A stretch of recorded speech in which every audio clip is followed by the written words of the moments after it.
I think we finally completed the Glock 43X build.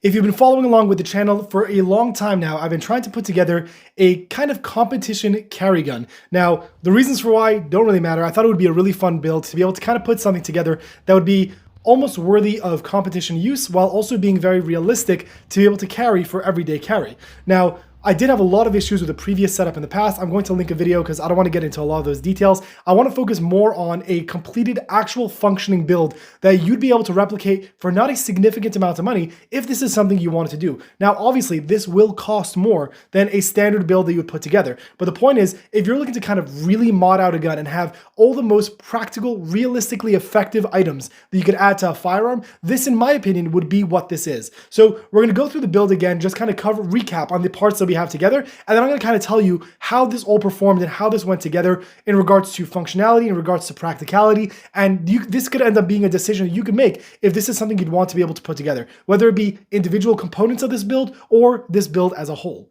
Now, I'm going to leave as many links as I can in the description down below if you're interested in being able to check out these exact parts. But what we're going to do is kind of go through again the components that bring this gun together for it to be what it is. Now, this started its life as a Glock 48, a standard OEM Glock 48, and the Glock 48 and the Glock 43X are able to have their barrels interchangeable, their slides interchangeable, which means you could choose a completely different upper setup, which means, let's say I don't want to do this build, meaning I like the concept, but I don't necessarily want to have it for everyday carry. I simply am able to remove the slide and I have the same exact frame. I could take my more quote-unquote duty style slide, and then right now I have a standard OEM Glock 48 with the basic modifications. But again, you're like, oh, I'm headed to a competition or I'm okay with carrying a different setup. You can just swap it and then have an entirely different gun that's able to be used when attached correctly.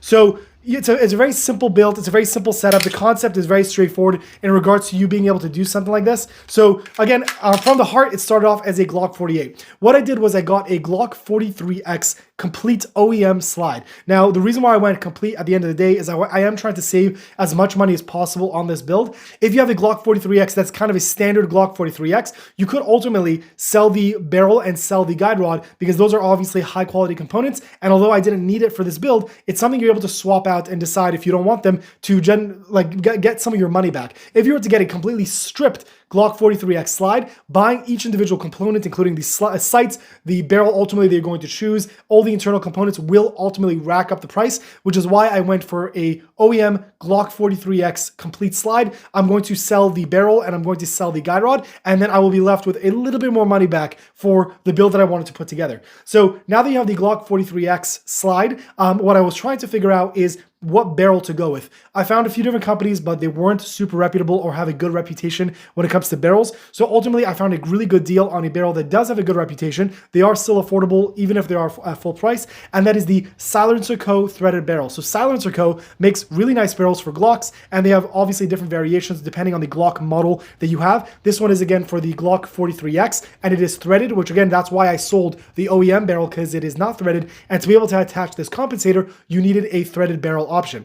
The compensator that I have in front is the Agency Arms 2-port comp. You could get away with the single ports, but I wanted to kind of see how far I'd be able to push it in regards to compensation. It does have a slot over there that you could add the front sight to, but I have a little bit of distrust towards that. So anyway, it's going to be my backup sight. So I did put the front sight on the actual slide, not on the compensator itself.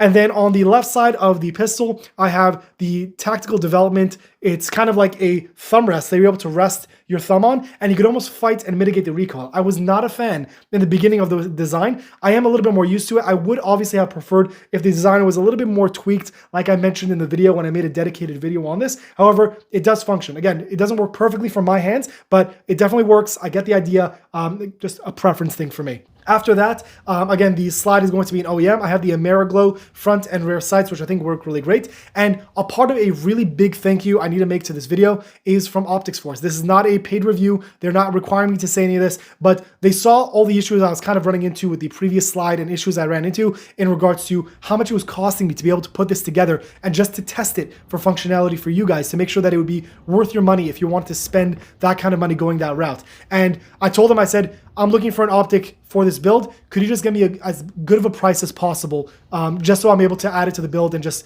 put on and just continue the series? They said, we saw what kind of happened. We know it was probably super expensive and annoying to deal with. We're going to send you out the optic for free at no cost and just take it for what it is. It is super kind. I did not ask for that. I was going to pay without question, but they're really nice people. They saw the issues that I was running into and they kind of wanted to make the process easier for me. So a huge thank you to Optics Force for being able to put that together. I have a link you could check out for their website. I get no kickback from you using it. You have a coupon code you're able to use. Again, I get no kickback from you using it. It's just a way for you to be able to save money, and a thank you for them for helping me out during this process. So again, I really do appreciate them helping me out with this. Continuing after the optic, this is the EPS carry, which is great again for this setup, and I am using a CNH precision plate, which again works for me excellent, and I've never had any issues with them. I have the Talon grips that I've just changed again because I do have a lot of students running this gun, which is a part of the reason why I'm able to rack up larger numbers in round count to be able to use reviews. So I switch out the Talon grips, which is a great investment, very affordable, really great stuff. I'm using the Overwatch Precision flat face trigger, amazing trigger, really like sharp and nice impact when you actually feel the break, really good stuff. And then the magwell on the bottom is from Empire. Again, I also made a dedicated video on a lot of this. I'm going to link them as much as I can below so you guys will be able to check it out. So overall, I've already started testing this. What I did ultimately was I started off the review process using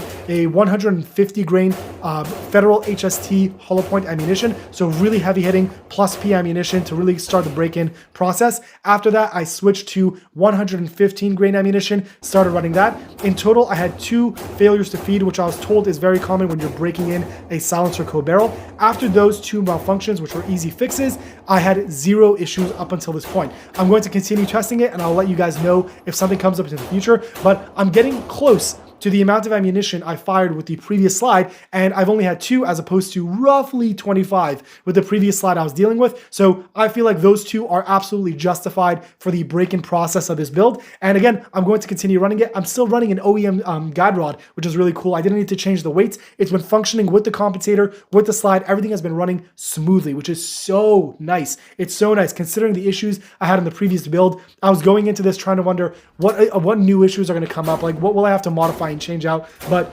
really, when you get quality parts, it really makes a much better experience. It's the buy once, cry once mentality. If you want to really get a good quality stuff, it's worth it to cry once, dish out the money, get everything that you need to make it a worthwhile build and see how it performs. Again, I'm going to keep you guys updated if anything changes, but so far it has been running flawlessly. It's super nice. The recoil impulse is beautiful. I'm going to again do more testing and roll more B-roll footage for you guys so you guys can check it out for yourself. And if anything changes in the future, I'll make sure to keep you guys updated. This is Raziel Cohen with ndftraining.com. Thank you for watching.